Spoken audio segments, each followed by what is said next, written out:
Hello friends, मैं हर बार की तरह एक नया वीडियो लाया हूँ। इसमें हमने ये बताया है कि इंसेक्ट का क्या रोल है एग्रीकल्चर में।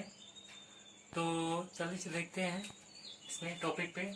या इसको हम बोल सकते हैं, ये भी बोल सकते हैं कि एक इंसेक्ट का इकोनॉमिक इम्पोर्टेंस क्या होता है, या economic diversity of insect. Insect के इकोनॉमिक डाइवर्सिटी के बारे में अध्ययन कर लेते हैं, क्लासीफाई कर सकते हैं।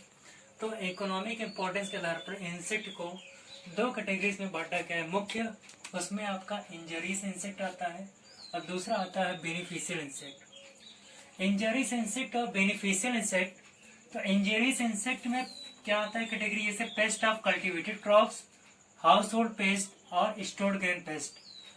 पेस्ट ऑफ कल्टीवेटेड क्रॉप में उसमें हमारा लगता है, जैसे पेस्ट ऑफ कल्टीवेटेड क्रॉप में जैसे राइस स्टेम बोरर है, राइस गंदीबग है, ढेर सारे जो खड़ी फसल में पेस्ट लगते हैं, विभिन्न प्रकार के पेस्ट हैं, वो पेस्ट ऑफ कल्टीवेटेड क्रॉप्स में आ जाते हैं।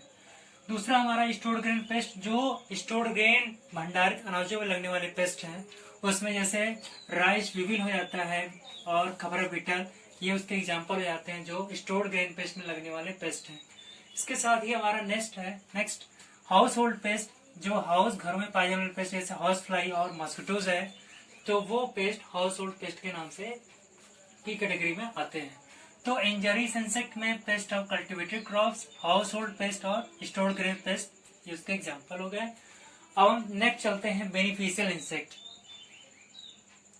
बेनिफिशियल इंसेक्ट को दो कैटेगरी में बांटा गया है, एक हेल्पफुल इंसेक्ट और एक प्रोडक्टिव इंसेक्ट। प्रोडक्टिव इंसेक्ट को सिल्क प्रोड्यूस किया जाता है, जो कि सिल्कवर्म से प्रोड्यूस किया जाता है। लैक प्रोड्यूस होता है लैक इंसेक्ट से। हनी प्रोड्यूस होता है हनी बी से, हनी बी से होता है। और ड्रग इंसेक्ट जो होता है, ड्रग मिलता है, दवाई औषधि मिलती है, वो ब्लिस्टर बिटल से। उस मेडिसिन जो होता है यूज किया जाता है, वो कैंथ्रेडीन सब्सटेंस निकाल करके मेडिसिन के रूप में यूज किया जाता है। फिर हमारा नेक्स्ट है हेल्पफुल इंसेक्ट। इसको कैटेगरी किया गया है, बांटा गया है, जैसे प्रीडेटर्स ग्रुप में, पैरासाइट के अंतर्गत, पॉलिनेटर्स के अंतर्गत, वीट किलर्स के अंतर्गत, स्कैवेंजर के अंतर्गत और फोरेंसिक इंसेक्ट के अंतर्गत। अब प्रीडेटर्स के अंतर्गत क्या, प्रीडेटर क्या है? प्रीडेटर्स में लेडी बर्ड बीटल आते हैं जो शिकारी नेचर के होते हैं। पैरासाइट परजीवी नेचर के होते हैं, इसमें आपको ट्राइकोग्रामा स्पीसीज आता है। पॉलिनेटर्स में आपका मुख्य हनी बी आता है। और वीट किलर जो वीट को किल करने का, उसको नष्ट करने के काम में यूज किए जाते हैं। स्केल इंसेक्ट उसका एग्जाम्पल हो जाएगा। स्कैवेंजर जो होते हैं, जो सड़क के किनारे पड़ी गोबर होती है, तो उसको डंग होते हैं, तो उसको क्या करते हैं, उसको फीड करने का काम करते हैं, तो वो एग्जाम्पल क्या हो जाएगा, डंग फीडर होता है, जो स्कैवेंजर ग्रुप में आता है। नेक्स्ट हमारा फोरेंसिक इंसेक्ट, जो कि ब्लोफ्लाइज उसका एग्जाम्पल होता है, जो फोरेंसिक इंसेक्ट ग्रुप में यूज किया जाता है। क्या ब्लोफ्लाई।